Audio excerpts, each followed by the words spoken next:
Y empezamos la semana pasada hablando un poco sobre la importancia de la familia. Y tradicionalmente las iglesias evangélicas utilizan el mes de mayo para hablar sobre familia, porque es el mes de la madre, ¿no? Es un mes donde se habla mucho sobre la familia y la importancia de la familia, porque de una forma u otra la mamá es la que personifica para muchos de nosotros el hogar, ¿no? Porque es la que hace la comida muchas veces, y donde hay comida, ahí se reúne la gente, ¿no? Hemos hablado un poco de la importancia de la familia, y hoy día vamos a seguir conversando sobre cómo formar familias con sabiduría, cómo construir familias con sabiduría. Nosotros somos una congregación de una gran cantidad de parejas jóvenes, matrimonios que están ahí entre 1 y 5 o 6 años, y obviamente que hay algunos hermanos ya con más experiencia, ¿no? Muchos años ahí de jornada, pero la gran mayoría está comenzando y algunos están por comenzar, ¿no? Y cuando pensamos en familia y pensamos por qué la gente se casa, nos debemos preguntar también por qué muchas familias fracasan. ¿Por qué tantas familias fracasan? Seguramente nosotros no queremos que nuestras familias fracasen, pero todas las personas que han fracasado tampoco querían eso. O sea, nadie empezó con un matrimonio para decir, voy a empezar con eso para fracasar en unos meses más. No, o sea, al inicio todos soñaban con llegar a la meta y vivir felices para siempre, ¿no? Eso fue lo que Disney nos enseñó, que al final todos viviríamos felices para siempre. El tema es que no ha sido así la realidad. En Chile ha crecido exponencialmente la cantidad de divorcios, sobre todo en parejas que han casado, que tienen hasta 5 años de matrimonio. Obviamente que 100% de las personas que se divorcian tienen en común el hecho de que se casaron, lo que parece obvio. Una gran cantidad de personas se divorcian en hasta 5 años, y de hecho las estadísticas dicen que la última década hubo un aumento en 525% en la cantidad de divorcios entre 1 y 5 años. Hubo gente que se divorció antes de cumplir el primer año incluso. Entonces, es una estadística muy alarmante, muy impresionante. ¿Y por qué la gente se permite fracasar en tan poco tiempo?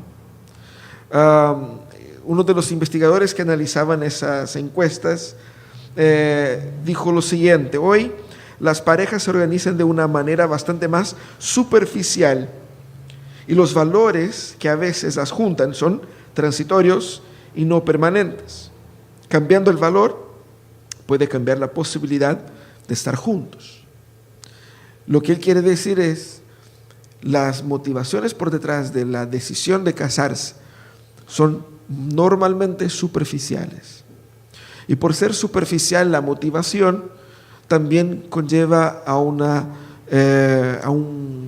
cambio de motivación en el decorrer del proceso y luego el fracaso. También está asociado a eso la idea de que normalmente hay una predisposición a que vamos a ver si resulta, porque si no resulta lo cambiamos y no hay problema.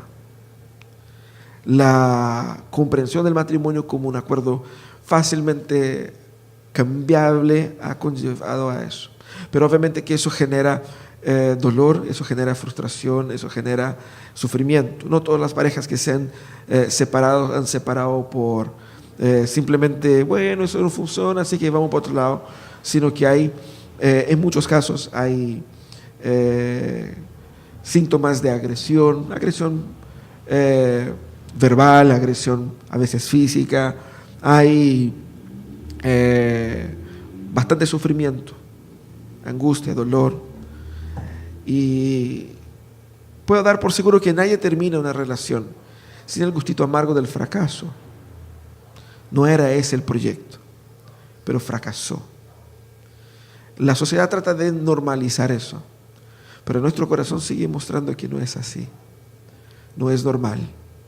No es normal. ¿Cómo entonces salir de esa situación? La clave debiera ser armar con mayor sabiduría el matrimonio. Pero la pregunta es cómo construir familias con sabiduría. Yo quisiera en esta mañana meditar con ustedes en un texto de Proverbios, buscando responder esa pregunta. El texto que está dirigido de una forma especial a las mujeres, pero que se aplica también a los hombres, se aplica a todos nosotros, que es el texto de Proverbios 14 el versículo 1. El proverbio que está en el libro de Proverbios, el capítulo 14, versículo 1, que dice: la mujer sabia edifica su casa, la necia con sus manos la destruye. Leamos todos juntos una vez más. La mujer sabia edifica su casa, la necia con sus manos la destruye. Cuando pensamos en el libro de Proverbios, a veces pensamos en una colección de frases bonitas, de efecto, que están desconectadas unas de las otras. Y no sabemos bien cómo aplicar y cómo trabajar eso. El libro de Proverbios es una colección de proverbios que fue editada para funcionar de una forma pedagógica en la capacitación, en la formación de los nuevos líderes de Israel. Está en una estructura en la cual habla del padre hacia el hijo, pensando ordinariamente en el hijo varón. Habla del padre hacia el hijo, orientando al hijo a cómo entender y enfrentar la vida. Los primeros capítulos, los primeros 7, 8 capítulos, va a hablar de una forma específica, ilustrando la sabiduría como un personaje y exhortando al muchacho contra los desafíos y las tentaciones de la vida. De los versículos del capítulo 9 en adelante hay una dinámica variada, donde se concentran ahí mayormente los salmos, los proverbios de Salomón, y al final hay otros autores más que culminan esa obra. Pero ordinariamente el libro de Proverbios está constituido así, pensando en equipar a un muchacho joven para la vida, desde la experiencia de una persona mayor.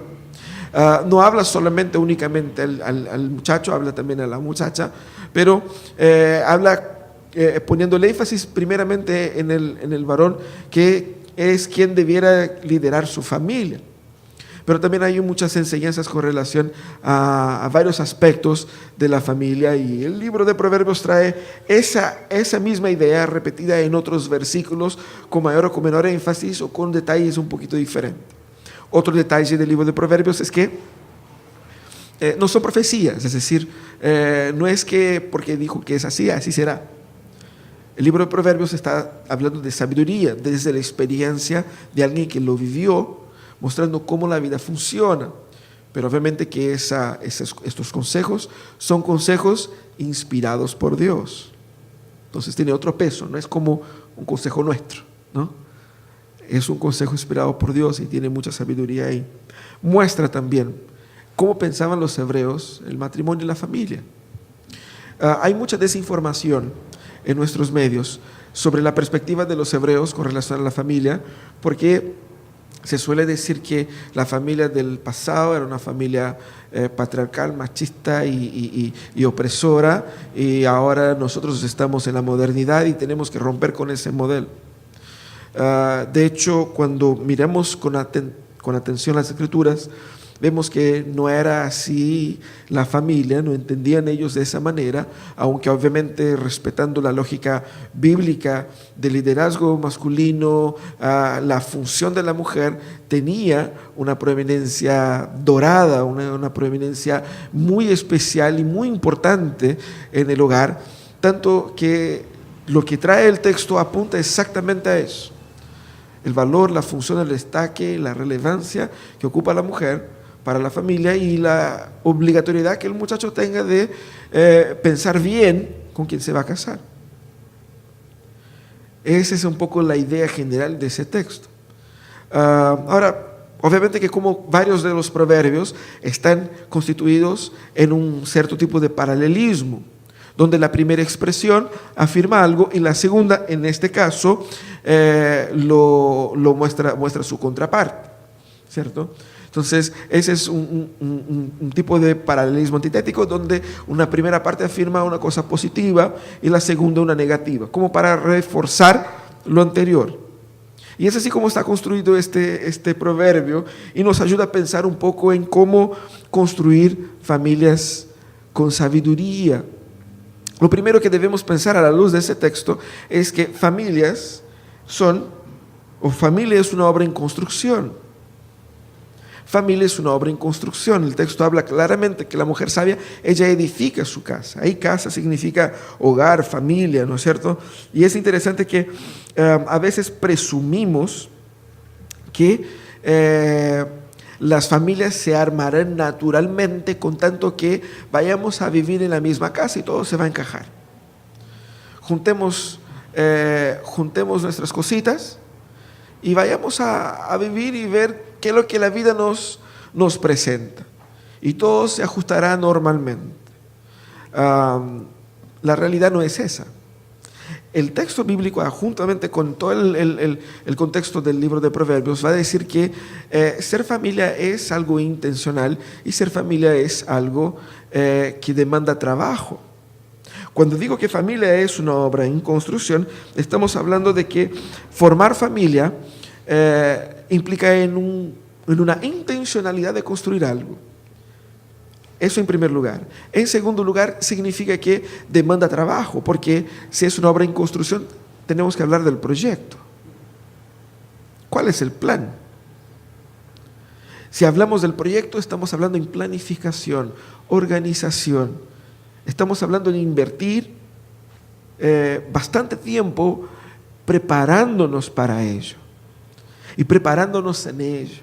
Implica también, si es una obra en construcción, bastante dedicación. Las familias no funcionan porque sí. Para que la familia funcione, hay que trabajar intencionalmente para que eso funcione. El matrimonio no va a funcionar simplemente porque usted es buena onda. Hay un aspecto constructivo en la composición de la familia. Estamos armando algo juntos. Y para armar algo juntos tenemos que pensar, tenemos que planificar, tenemos que saber que hay costos. Construir eleva muchos los costos. Hay costos, hay un precio a ser pagado. Si hay un costo también, yo tengo que pensar de dónde voy a conseguir esos recursos. Yo tengo que planificarme de una o de otra manera. Familia es construcción, familia es trabajo. Cuando nosotros tenemos eso en mente, nos damos cuenta de la realidad confrontando la ilusión. Porque cuando se habla en familia, sobre todo cuando estamos proyectando el inicio de la familia, nosotros que estamos en los primeros años, venimos con muchas ilusiones y con muchas teorías. Es muy común cuando los seminaristas salen del seminario lleno de teorías sobre cómo la iglesia debe funcionar. Ellos saben mejor que los pastores que están ahí. Yo digo por mi experiencia propia. Uno sale lleno de certezas. Así es, así funciona, así debería ser. Y sabe mejor que los presbíteros, y sabe mejor que los pastores. Y dice, no, si la iglesia está mal por eso, y tiene toda la respuesta, tiene toda la doctrina, tiene toda la teología. Ahí lo mandan a trabajar en una congregación, en una iglesia. Y ahí, pasado un año, todas sus doctrinas, sus teologías, sus teorías, como que no es bien así la cosa. La cosa no es bien así. Es diferente. Otra cosa es con guitarra, ¿no? Como dicen. Así también es la familia. Llegamos a la familia con sueños, proyectos, y luego nos damos cuenta de que nuestros proyectos no se encajan en nuestras familias. Porque normalmente en esos proyectos consideraban personas perfectas. Y nos damos cuenta de que somos sumamente imperfectos, más imperfectos de lo que esperábamos. De que el muchacho no es tan caballero como se mostraba antes, y la niña no se ve como se veía en las fotos del Instagram. Se ve diferente en la casa, ¿no? Algo cambiado. Así es la realidad. Ese texto nos llama a la realidad de la familia. La familia es un proceso en construcción, y se habla en proyección, se habla también de la calidad de los maestros. A eso apunta el texto. si es una obra en construcción, ¿qué calidad nosotros como constructores tenemos para construir algo decente? ¿Qué calidad podemos aportar? El texto habla específicamente de la calidad de la mujer, pero indirectamente está hablando de la calidad del hombre, en entender que él debiera buscar mujeres, o mujer en singular, con ese perfil. Estamos hablando de una construcción en el cual la calidad de los constructores es sumamente importante. Y es fantástico que el texto no dice la mujer que construye su familia. Él podría poner, la idea es la mujer que educa a su hijo y organiza las cosas en la casa. No, pero dice, construye su casa. Edifica su casa. Porque la casa como sinónimo del hogar, el hogar como ese espacio de habitación, de protección, ese espacio como un lugar donde yo me siento protegido e identificado. Y es interesante, ¿no? Es interesante pensar que cómo la casa o cómo el hogar representa para nosotros un referente. Pensemos por un segundo, se termina el culto, ustedes se van a dónde. Cada uno se va a su casa o a la casa de la mamá, pero va a la casa. La casa es un lugar de referencia. Supongamos que vino un terremoto y se destruyó las casas nuestras. ¿A dónde iríamos? La casa es siempre un lugar donde volvemos. Es nuestra ancla. Así es como la familia. Es donde siempre nosotros regresamos. Y aquí dice que la mujer sabia, ella construye ese hogar, proveyendo a todos los participantes de esa experiencia acogedora, protectora, de ese referente ideal. Pero en contrapartida la necia lo destruye. Y si ella destruye con sus propias manos la casa, ¿a dónde va la gente? Familia es una obra en construcción. Y yo tengo que entender eso. Porque si no, si doy por sentado que las cosas funcionarán, yo fracasaré rotundamente más adelante. Quizás algunos que tienen años ya de matrimonio pueden decir, bueno, me he dado cuenta y bueno, los hijos ya están grandes, ya estoy como que terminando la obra, ¿no? Es que la obra no termina. La obra no termina mientras el matrimonio está ahí.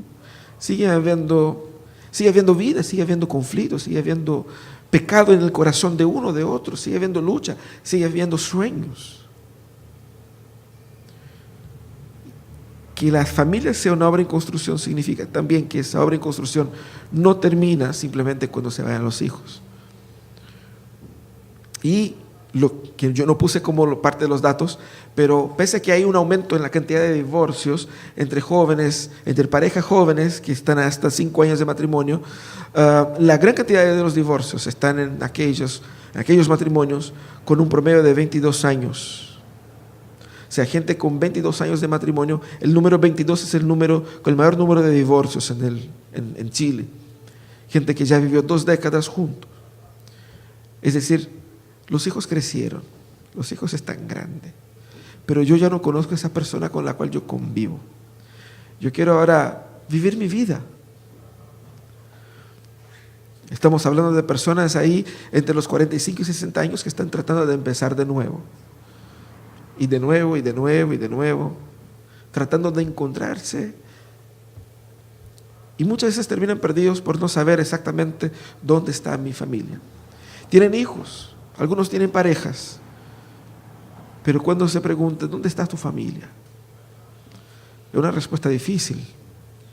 Familia es un objeto, una obra en construcción. Tenemos que entender eso. Lo segundo, tenemos que entender que la mujer tiene un papel decisivo en la construcción de esa familia. Fundamental. La Biblia muestra eso de una forma muy clara cuando habla de las mujeres del pacto, tanto de Sara como de Raquel. La importancia que esas mujeres jugaron en la historia del pueblo. Es tan así que cuando nosotros encontramos ahí el texto de Ruth, el capítulo 4, y que Booz arma todo para poder casarse con Ruth. Los líderes de la ciudad bendicen a Booz, diciendo que sea ella, como fueron sabias como las mujeres la Raquel, Lea y Sara y Rebeca, que fueron las que influyeron directamente en la formación del pueblo de Israel a través de su crianza. Entonces, estamos hablando de que bíblicamente se ve, se verifica y se valora profundamente el valor, el papel, el espacio de la mujer en la construcción de la familia. Tanto es así que la exhortación de Dios para el rey, especialmente el caso de Salomón, era de que no se casaran con mujeres de otros pueblos, porque ellas llevarían a ustedes a pecar. Y eso fue lo que pasó con Salomón. Exactamente lo que pasó con Salomón. Él, al casarse con mujeres de otras culturas, de otras religiones, él se alejó de Dios. ¿Qué es lo que habla el texto? El texto aquí habla básicamente de la orientación a jóvenes a abandonar el pensamiento de que lo que debe tener una mujer es solamente una buena apariencia, porque yo soy el que parte el queque. Y muestra que en la realidad de la dinámica familiar no es así que funciona.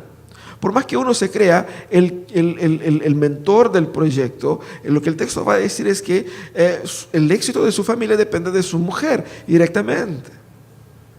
Por lo tanto, lo mejor que puedes hacer tú es escoger bien. De eso está hablando el texto. Y nosotros entendemos eso, tanto siendo una exhortación a los muchachos jóvenes, como también una exhortación a los muchachos mayores. Porque hay los que se casaron. Ya me casé, así que ya fue. Así que, ¿qué puedo hacer con ese texto? Ese texto sirve de exhortación a aquellos que ya se han casado y ya son más mayores o han tenido muchos años de matrimonio, mostrando que nosotros debemos entender que el éxito de nuestra familia no depende solamente de que yo tenga plata, no depende solamente de que yo tenga condiciones de proveer a mi familia las mejores condiciones. El éxito de mi familia depende de la calidad de las personas que somos. Porque habla de la mujer sabia y habla del hombre sabio. El hombre sabio es el que entiende cómo una familia funciona. Por eso busca una mujer sabia. Esa es un poco la lógica. ¿Será el mío? A ver.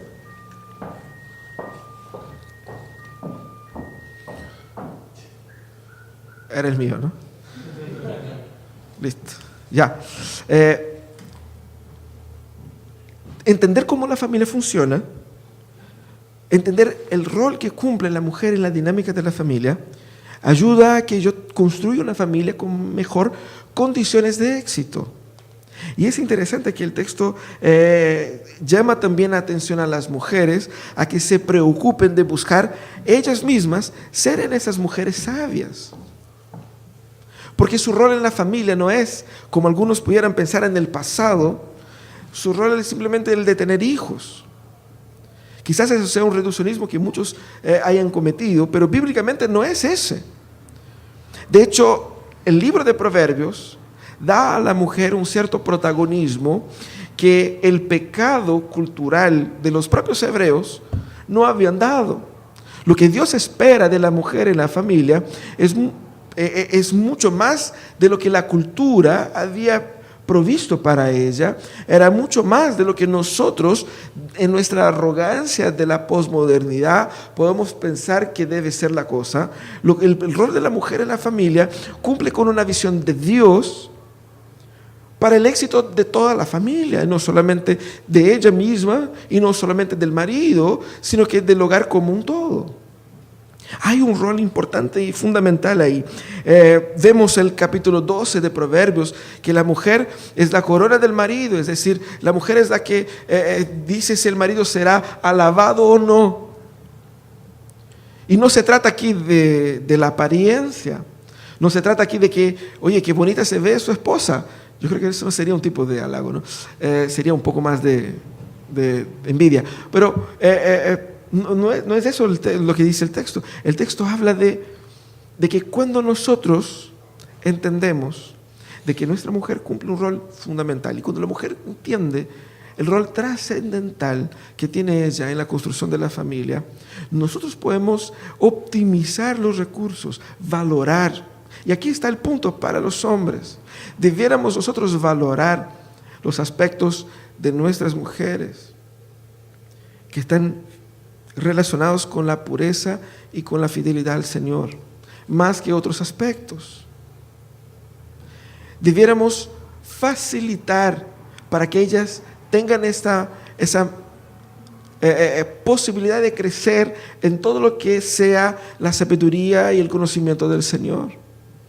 Es un deber del hombre, según el texto, directo e indirectamente, ayudar a que su mujer sea una mujer sabia, porque eso es lo que el Señor espera de ella. Y si eso es lo que el Señor espera de ella, es también lo que el Señor espera de mí. Porque un hombre sabio no solamente encuentra una mujer sabia, sino que ayuda a que ella camine en sabiduría para bendición de su familia y para su propia bendición.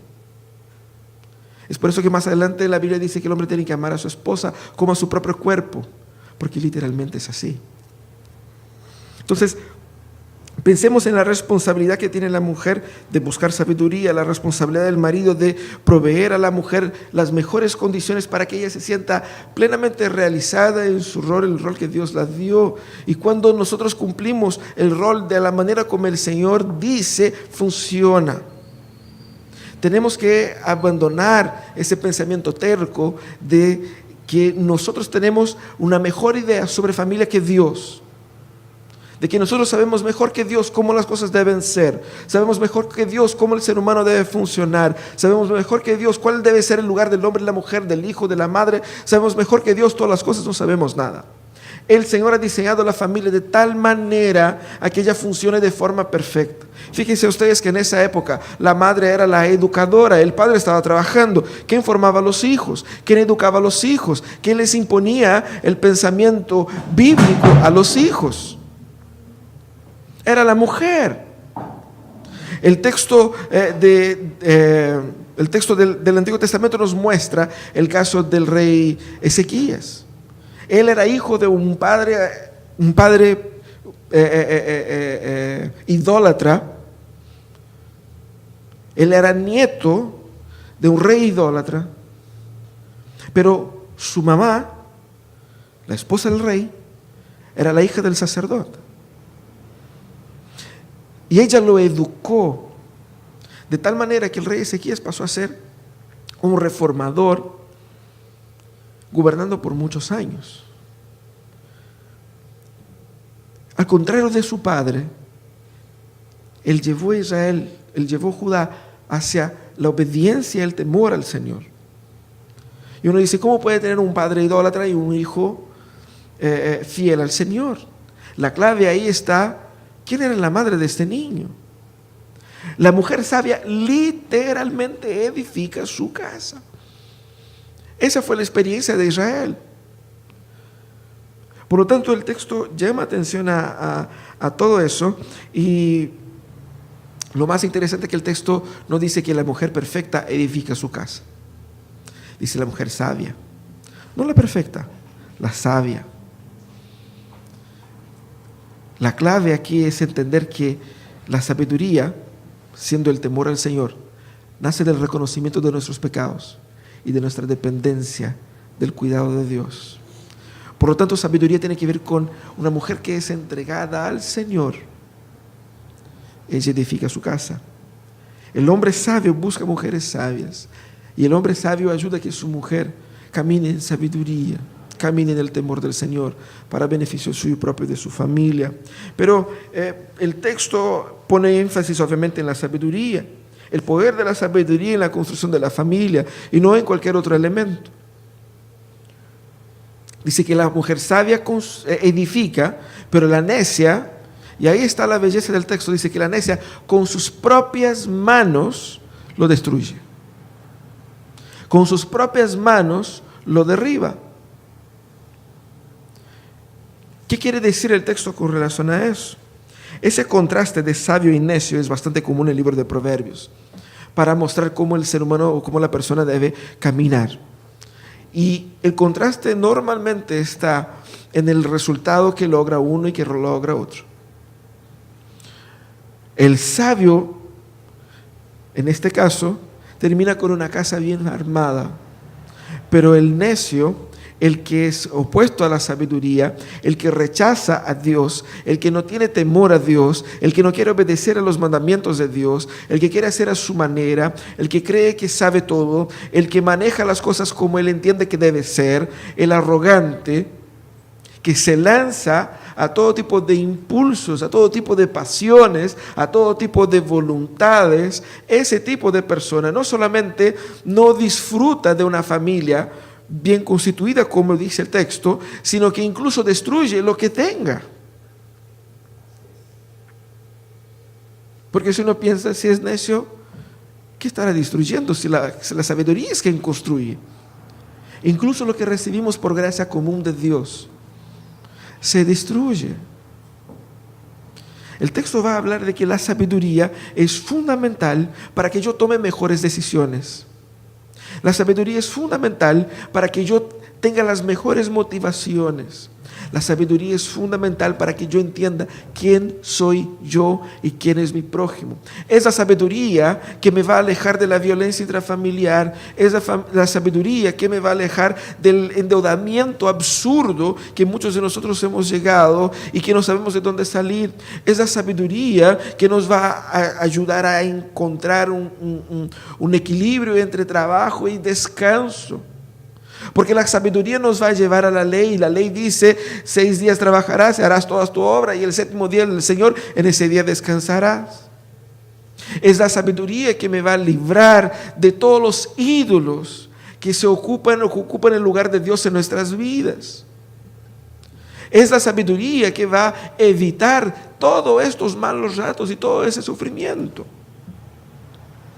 Esa sabiduría que va a evitar con que nuestro corazón esté expuesto a tentaciones, a adulterios, a escándalos, a todo tipo de cosas que genera incertidumbre, dolor y fracaso en la familia. Es la sabiduría que me dará perspectiva para entender mis fracasos. Y esa sabiduría que me dará esperanza para entender que yo sé hacia dónde voy. El fundamento de la familia está en la sabiduría. Por eso es que una mujer sabia edifica su hogar, porque ella no lo edifica solo o sola. Seguramente la mujer sabia sabe quién es su marido y sabe edificar su casa de la mejor manera juntamente con él. El hombre que es sabio sabe de la importancia de tener una mujer sabia para que juntos construyan una familia. La sabiduría es esencial para la construcción de nuestras casas. Y es interesante que el temor al Señor, como dice el texto bíblico aquí en Proverbios, es el principio de la sabiduría. El principio de la sabiduría está en el temor al Señor. Por eso dice el texto que la mujer que teme al Señor, esa será alabada. Nosotros debiéramos buscar construir familias sabias y debiéramos entender que antes de cualquier cosa, antes de tener la persona de nuestros sueños, antes de tener la casa de nuestros sueños, antes de tener los bienes que nosotros anhelábamos, que veíamos ahí en internet, que soñábamos, que pensábamos cómo iba a ser, antes de tener el empleo que quisiéramos, antes de tener los hijos que soñábamos, antes de tener todas las estructuras y todos los bienes que una familia pueda traer, nosotros debiéramos entender que si yo no tengo sabiduría, ya no vale la pena vivir en familia. Porque caminaré en sufrimiento tras sufrimiento. Debo buscar en el Señor sabiduría. La Biblia dice allá en el Nuevo Testamento que si alguien necesita sabiduría, pídela a Dios. Que a todos le da generosamente y a nadie se le niega. Pidamos al Señor sabiduría. Y entendamos que sabiduría es piedad. La sabiduría es rendir al Señor el control y el destino de nuestra familia. Abandonar nuestras ilusiones y nuestros ídolos. Y entender que nosotros cumplimos un rol fundamental. Nuestra calidad de pensamiento cumple un rol fundamental en el destino de nuestros hogares. Donde hay sufrimiento de más, cuando hay sabiduría de menos en la familia. Muchos de los sufrimientos que enfrentamos pueden ser evitados. Muchos de los sufrimientos que evitamos son fácilmente evitados si nosotros caminamos en la sabiduría del Señor. Nosotros somos, la gran mayoría, como dije al inicio, parejas jóvenes. Tenemos muchos años todavía para probar, para equivocarnos, para ver y saber cómo funciona eso, aquello. La exhortación del Señor es: no vayamos a aprender por nuestros propios errores. Seamos sabios, aprendamos con el error de otros. Por eso está el libro de Proverbios. Para aquellos que ya son mayores y que ya tienen su destino, su camino, su familia, su casa, el mejor pensamiento de la sabiduría es entender que siempre hay posibilidad de corregir, siempre hay posibilidad de recorrer al Señor pidiendo gracia y misericordia. Señor, perdónanos, límpianos, ayúdanos para constituir nuevas familias. El Señor nos ha llamado a vivir familias plenas, familias de bendición. Vamos a orar al Señor, pedir su gracia, su misericordia en ese momento. Señor amado, tu palabra